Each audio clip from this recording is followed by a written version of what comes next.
Our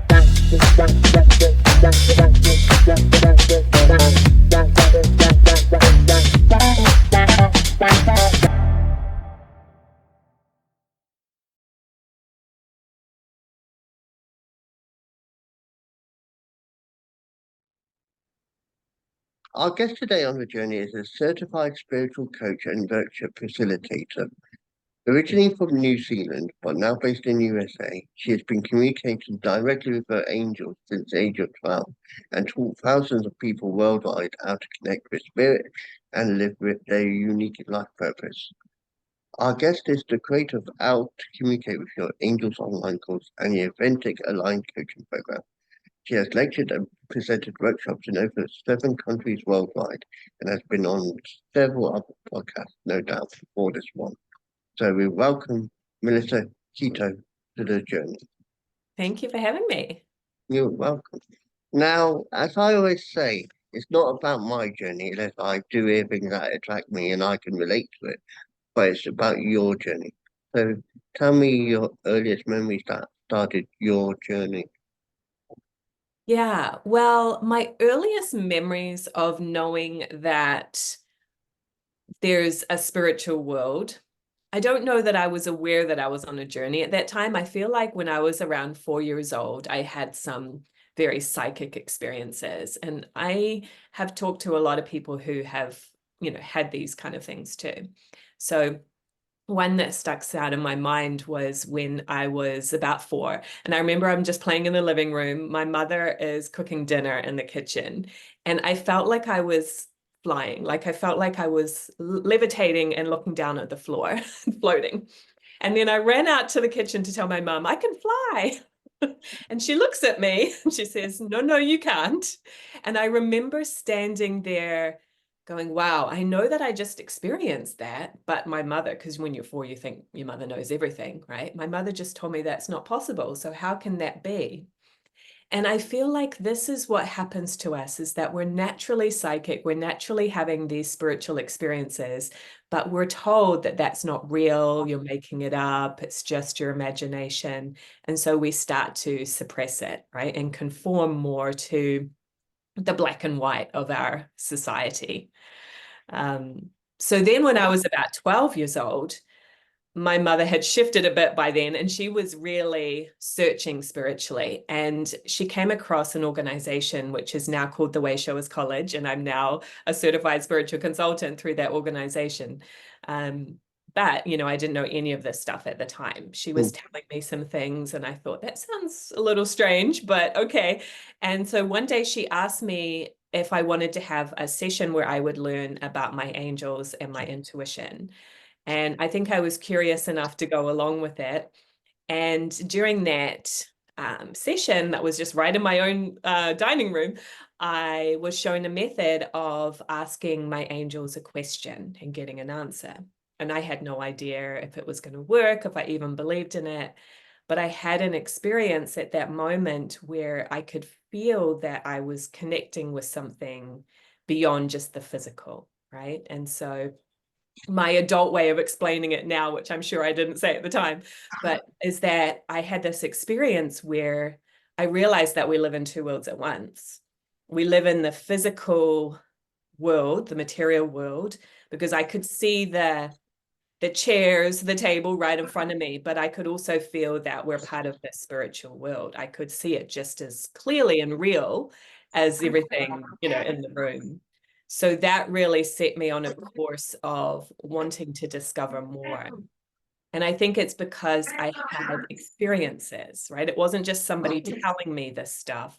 I experienced it for myself. And so I knew that it was real. Yeah, so it's like I've always understood the theory of believing there's always something there because when I was growing up myself, I always used to talk, and my mum always used to say it's my imagination, but I used to always connect to spirit guy type person, and I used to say that person used to get me into trouble because I blamed that person, but hindsight, I think that person was there to protect me, but I just made it sound like it was doing things to make me bad. Right. Yeah. And, these imaginary friends that little children have is really their, in my opinion, right? Their guides Yeah, or angels helping them. mm, And children just explain it in the way that they they can. yeah. And obviously, when I hadn't experienced anyone dying in my life physically, so I couldn't say it was someone who I could relate to. Mm, Now older, I have seen people die in front of me, or I have experienced death, so I understand about death a lot more clear. And obviously, I'm 40, so I understand it perfectly clear. But I feel like that was my start of my journey of understanding how guides were there for me, how spiritual angels were there for me, because as I got older and I lost people close to me, I felt they stayed with me as a spiritual guide, stroke angel. hmm. Yeah. And yeah, you're reminding me of some of the experiences I've had where these are not everyday things, right? Usually our guides are just very subtle and they're guiding us. But there's times I feel like when we're getting more help and guidance. And I know my father passed away in 2006, and it was very sudden and unexpected. And so I was in shock, right? And I feel like so was he. So I felt him come and visit me. And, I lived in the United States. He was still in New Zealand where I grew up. And he'd never made it to visit me, even though he was talking about it. So that night when he passed on, I actually felt him come to visit me at my house, right? And I could see his energy just there. It was very welcoming. It wasn't overwhelming. I could just feel, oh, dad's come to visit, right? And we all have that ability. It's just being relaxed enough to tune in and receive it. Yeah, and I feel that's how I feel when I feel the guides, angels with me, because my guide, stroke angel, is people close to me, like my late grandfather, like my late grandmother. I Mm. was there when my grandfather passed on, and I missed my grandmother's, but I managed to remember a last few words. But ever since they passed on, I felt their presence with me, helping me, and they've been supporting me and helping me make the right choices. Sometimes I feel like I've been told the wrong decision, but you know, the latter part is that it hasn't always been bad. It's always been about the good, and they've always just made sure I'm safe from now. Yeah. Yeah. And it's like a feeling of they're not telling you what to do or imposing on you, but it's a presence, it's a support. And I hesitate to use the word protection sometimes, but I feel like sometimes it can be that where we're just guided through our life. We still always have free will and we're living our own life and our own life purpose. But what I share with people is, hey, this help is available to you. So why not receive it and learn how to connect more directly instead of just randomly? Yeah. So we've moved into the present now, and you've obviously moved from your own country of New Zealand. Now that was obviously a change because it's like me, I moved from England to America. Did you find the challenges of how you experienced as a child, witnessing how you felt, come with you to guide you to be with you? Yeah, so funnily enough, I actually moved to the UK. It was my first move out of New Zealand. I lived in London for a couple of years, as a lot of Kiwis do. And at that time, I was feeling really lost in my life just prior to moving to the UK. I was certified as a teacher and I was trying to get a job. And I literally spent 18 months going to job interviews and missing out and just getting more and more like feeling lost and stuck. And I had this insight one day, a message come to me, you need to move to London. And I said, oh, because I knew I wanted to do that, but I thought it was maybe 5 or 8 years in the future. And I realized, oh, now's the time. And so it was amazing how when I got back into alignment and I remembered to ask my angels to help me, things really fell into place really quickly, right? I got the visa, I got a job over the phone from the other side of the world where I couldn't get one in my own neighborhood. And within 6 weeks, I was living on the other side of the world. And I feel like those kind of things have helped me. There's times when life is more stable. And then there's times when we go through a transition. And moving to the United States was another one of those transitions for me. I realized that that's where, you know, I was just being guided to go. And I didn't know why. At the time, I didn't even really like the US. I'd visited one time because my aunt lived here, and I didn't really like it. But here I was moving to another country again. And you know, it's like, it's that trust, because at the time I didn't totally know why I was doing it, but in hindsight, I can see that it was a part of my purpose, because being here has really allowed me to, you know, grow a business that helps people. And, you know, it's changed now, but in New Zealand, we're just a small economy, and I just didn't have the same opportunities. And so everyone has their own path. And that's one of the beauties of connecting with your angels, is they will guide you to those next steps that maybe you can't see for yourself. Yeah, and I find that really, really amazing because, like you said, when you go from one country to another, it is about adapting. And for you to adapt from New Zealand to the UK, that's one adaptation, even though UK is very similar to, New Zealand per se, because obviously being part of the Commonwealth. Yes. But it's then moving to America, which at the time probably I don't know too much about American history, but you move to America and it's different altogether because of so many rules, so many things to do and not to do, and it's like, Yeah. and then you move to, my situation. I moved from England to a state in America, which was, I wasn't allowed to do example. I was not allowed to vote. I was not allowed to, the sort of things I was used to in the UK. Yeah. And I thought, this is tough, but I had to wait 5 years just to even prove I was legible to have certain things. Yes. And then after that 5 years, I broke away from that because I had to make a break for it. And I'm not being disrespectful about the past, but I had to make a break and I made a new start. And now I'm in a state where it's a Commonwealth.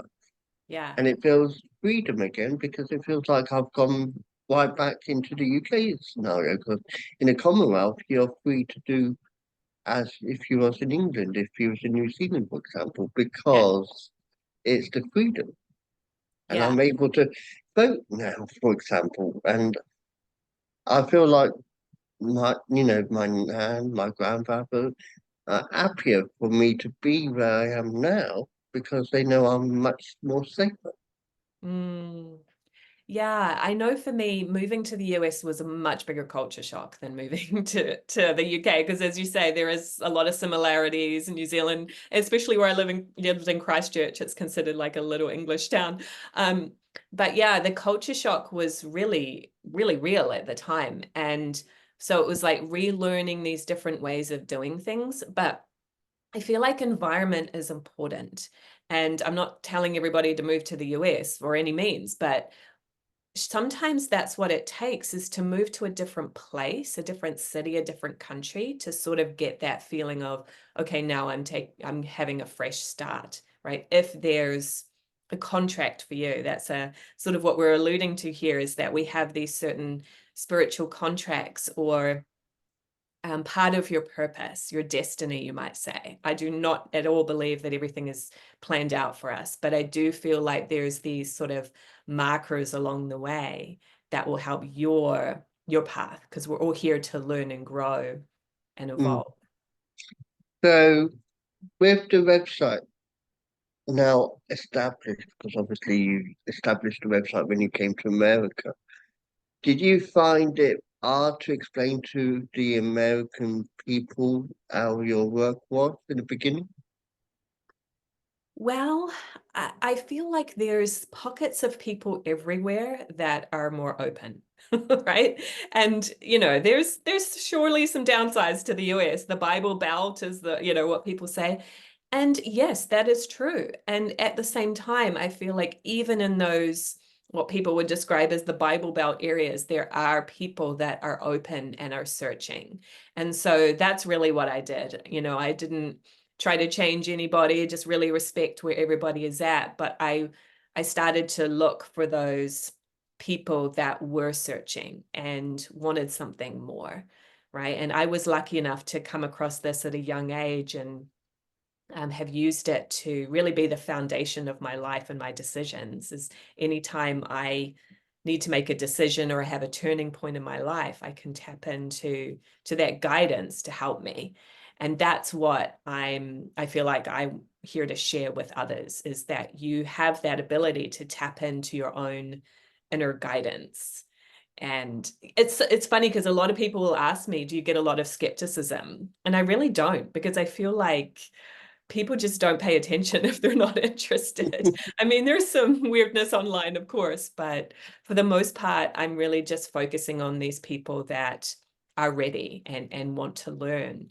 Because I feel like there's a lot of people who are wanting to connect and having trouble, right? They're doubting themselves, they're second guessing.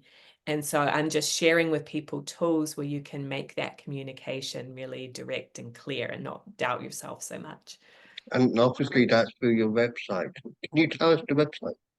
Yes, so my website is communicatewithangels.com. It has definitely evolved over the years, but I used to do a lot of traveling, and when COVID came, that was put to a stop for a while, and so I was really able to use that time to develop some online programs, which is really exciting because it can be reaching people, wherever you are. So I do have a free resource on there if people want to try that. It's a little training on how to hear a message from your angels.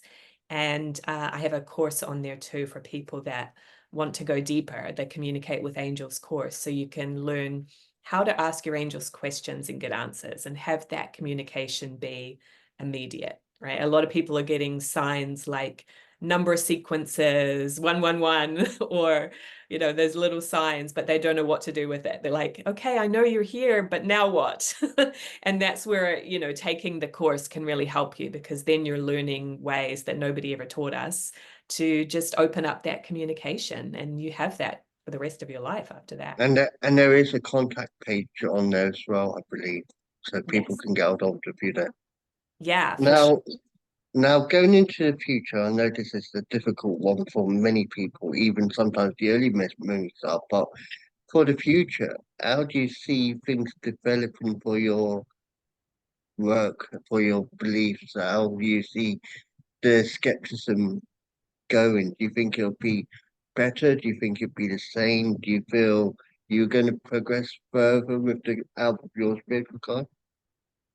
Yeah, I mean, I feel like more and more people are seeking answers. And I'm very practical as well. I'm not the spiritual teacher that's all into the woo-woo. I feel like we have to have a balance of both, the practical and the spiritual. And so for people that like that approach, my work is really accessible. And as far as the skepticism, that's always going to be there. But I feel like more and more people are open to this. I've been doing this work for 20 years now, and there's definitely been a shift in our culture, right? People are using words like intuition, energy, manifesting. Like regular people are using these terminology that previously was seen as kind of weird, Mm. so it's for people who really want to have more meaning in their life. And there's a lot of unhappy people out there. So spirituality can help you to get the answers that you've been seeking and get on track, and alignment with your purpose, which is my other course I have, Authentic and Aligned, is really for people that want to align with what they're here to do. So you can feel more, happy and successful in your life. Yeah, so the last ultimate thing is for the fewest listeners, what would you say to them now to help them progress into their journey further? Sorry, I misheard you there for I the. said, what would you say to the fewest listeners now to help them develop their journey further on? Mm. Yes. So I think the first step is really to listen to your inner guidance. We have two parts to our nature. We have our thinking mind, which for most people has become overdeveloped because that's what we're taught to do. But the other part of ourselves is that intuition or the feeling nature. And so I think the first step for a lot of people is going to be to pay more attention to the hunches, the ideas, the inspiration, the feelings, and noticing if your brain is coming in and talking yourself out of it, right? That's how you're blocking yourself. What would happen if you actually didn't talk yourself out of it, but listened to what your feelings are guiding you to and took action on them? That can change a lot. Very, very true. Melissa, it has been a pleasure talking to you today on the journey. Thank you so much for having me. Thank you.